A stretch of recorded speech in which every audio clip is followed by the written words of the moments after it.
Question 31 में ये arrangement given है। इसमें भी अगर आप देखें तो दो ब्लॉक्स हैं। एक तो ये सस्पेंडेड है, कैपिटल एम मास का है, और दूसरा ये स्मूथ सरफेस पर प्लेस किया गया है, 2 कैपिटल एम मास का है। और इस अरेंजमेंट में दो पुलीज है, एक ये है और एक बी है। स्ट्रिंग एक ही है। स्ट्रिंग का एक टर्मिनल तो इस सपोर्ट से भी अटैच है, जो सपोर्ट फिक्स है, और दूसरा टर्मिनल इस बी के ऊपर पास होते हुए फिर ये के ऊपर पास करता हुआ फिर ये कैपिटल एम से कनेक्टेड है।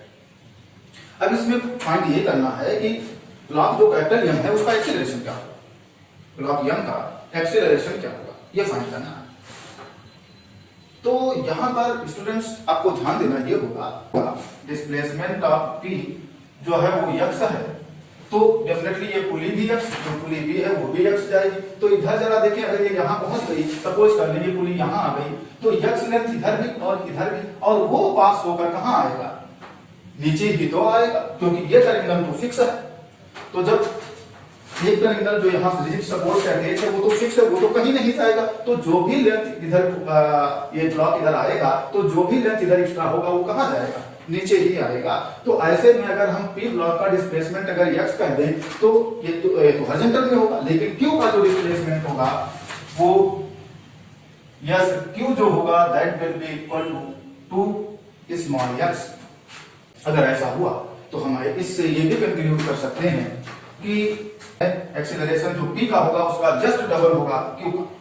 अगर हम एक्सीलरेशन ऑफ पी को कंसीडर कर लें ये है, तो एक्सीलरेशन ऑफ क्यू जो होगा वो 2 ये होगा।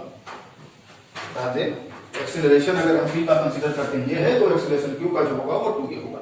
इतनी बात जिसको समझ में आ गई तो वो ये क्वेश्चन बहुत इजी है, इसके आगे कुछ नहीं है। ब्लॉक 2m की अगर हम एफडी बनाते हैं तो ये ब्लॉक 2m स्मूथ सरफेस पर रखा हुआ है, तो नॉर्मल रिएक्शन एक्ट होगा इस पर, और इसका वेट डाउनवर्ड एक्ट होगा 2m × g, और ये स्प्रिंग से कनेक्ट है, तो इसमें अगर हम टेंशन T कंसीडर कर रहे तो इसमें ये T फोर्स राइटवर्ड लगेगा।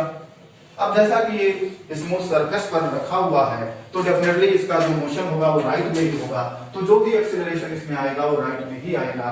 यानी जो हमने पूरी ब्लॉक P का एक्सीलरेशन ये कंसीडर किया वो राइट में है, तो डेफिनेटली नॉर्मल रिएक्शन और वेट तो बैलेंस हो रहे होंगे, और इस पर जो नेट फोर्स होगा वो केवल और केवल टेंशन फोर्स होगा।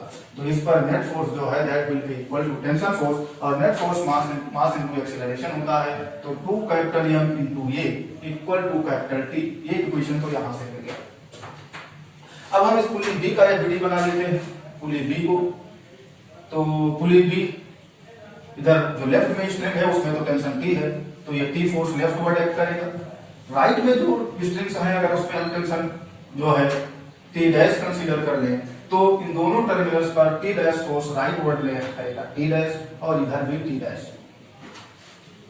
लेकिन पुली मासलेस बताई गई है, इस क्वेश्चन में ये कहा गया है कि जो पुली है वो मासलेस है, और अगर पुली मासलेस है तो फिर तो इस पर नेट फोर्स 0 आएगा, F net इक्वल टू 0 होगा, तो फिर तो फोर्सेस बैलेंस होंगे, यानी T जो होगा वो 2T डैश होगा। तो T डैश इक्वल टू कह सकते हो T/2 आ जाएगा, और T की वैल्यू हम यहाँ सॉल्व कर चुके हैं, तो ये इक्वल टू फिर तो आ जाएगा ma, क्योंकि T की वैल्यू 2ma थी, तो यहाँ T की वैल्यू हमने पुट कर दिया है, तो यहाँ क्या आएगा, तो T डैश हमें फाइंड हो गया, T डैश जो होगा वो ma होगा। अब हम इस जो है ब्लॉक Q का एफडी बनाते हैं, तो Q के लिए अगर हम देखें, Q ब्लॉक के लिए अगर एफडी बनाते हैं तो इसका वेट जो होगा वो डाउनवर्ड में होगा, इसका मास कैपिटल M है तो mg।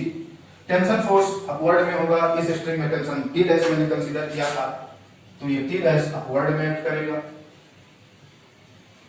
और ये जो Q ब्लॉक है जैसा मैंने भी कंसीडर किया था कि जो Q का एक्सीलरेशन है वो जस्ट डबल है to the acceleration of block P, तो इसमें इसका एक्सीलरेशन 2 है, तो इस पे नेट फोर्स डाउनवर्ड होगा, तो F net equal to capital mg minus T dash, तो F net mass into acceleration होता है, तो ये आ गया capital M × 2a equal to capital mg minus T dash. T dash की वैल्यू भी यहाँ पुट कर लेते हैं, तो ये आ गया 2 capital ma equal to capital mg minus T dash जो है दैट इज कैपिटल ma।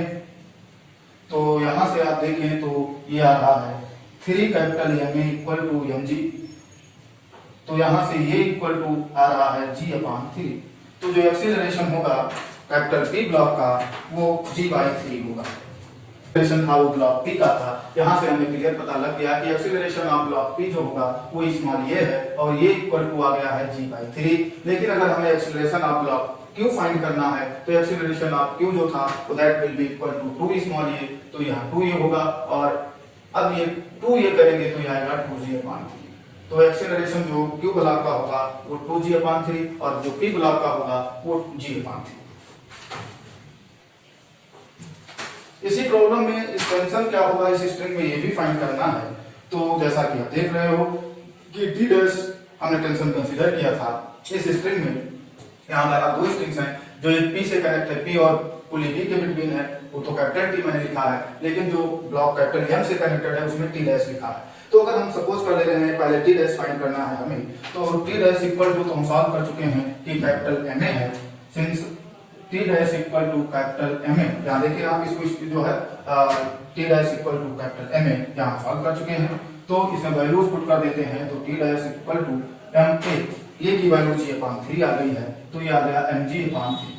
तो जो कैपिटल M से अटैच है स्ट्रिंग उसमें जो टेंशन होगा वो आ रहा है mg/3। लेकिन अगर मान सपोज कर लो, क्वेश्चन में तो बहरहाल मुझे जहां तक है यही पूछा गया है, लेकिन अगर सपोज कर लेते हैं इस कैपिटल P ब्लॉक से भी जो स्ट्रिंग कनेक्ट है उसमें अगर टेंशन फाइंड करना हो तो कोई प्रॉब्लम नहीं। क्वेश्चन 1 में T की वैल्यू 2MA है, तो फिर तो ऐसे में T की वैल्यू अगर फाइंड करनी होगी तो 2 कैपिटल MA होगा और ये इक्वल टू 2 कैपिटल M और ये की वैल्यू जो है वो G/3 है, तो 2mg/3 हो जाएगा। तो T डैश तो होगा mg/3 और जो T होगा वो होगा 2mg/3। इसमें एक और प्रॉब्लम है, एक और सी पार्ट भी शायद पूछा गया, ये भी पूछा गया, calculate the force exerted by crane on the पुली ये इन द फिगर। पुली ए पर का जो क्लैंप है उस पर जो फोर्स होगा वो कितना फोर्स अप्लाई कर रहा होगा या उस पर कितना फोर्स लग रहा होगा, ये आपको फाइंड करना है। तो देखें पुली ए पर के ऊपर जो स्ट्रिंग पास कर रही है उसमें तो टेंशन T डैश हमने कंसीडर कर लिया है। तो ये T डैश लेफ्टवर्ड एक होगा और एक डाउनवर्ड होगा, तो जो नेट फोर्स आ जाएगा, ध्यान दें इस चीज को, ये हम पुली पर को दोबारा यहाँ पुली ए को फिर से यहाँ इसका इक्विटी बना दे रहे हैं। इधर एक T डैश है और ये लेफ्ट में भी T डैश है, तो इसका जो रिजल्टेंट आएगा वो डेफिनेटली जो है वो कुछ ऐसे इधर आएगा, ये रिजल्टेंट आएगा। और ये resultant T dash equal to, आप जानते हो कि दो इक्वल फोर्सेस अगर मैग्नीट्यूड के फोर्सेस अगर एक्ट कर रहे हैं तो ऐसे में जो रिजल्टेंट होगा वो T डैश इक्वल टू जो ये रिएक्शन फोर्स होगा वो या जो नेट फोर्स जो होगा F नेट इक्वल टू वो 2T डैश cos, और इन दोनों के बिटवीन जो एंगल है वो 90 है, तो 90 डिग्री अपॉन 2, तो यहाँ से 2T डैश cos 45 और T डैश हम यहाँ सॉल्व कर चुके हैं, T डैश mg/3 है, तो 2 कैपिटल mg/3 इनटू 1/√2, तो ये आ रहा है कैपिटल mg√2/3। तो ये जो है नेट फोर्स एक्ट करेगा जो है पुली ए पर इतना नेट फोर्स है, लेकिन शायद ये फाइंड करना है कि जो क्लैंप है वो कितना फोर्स पुली ए पर अप्लाई करेगा। तो नेट फोर्स पुली पर जो एक्ट कर रहा है उसे कौन बैलेंस कर रहा है, क्लैंप ही तो बैलेंस कर रहा है।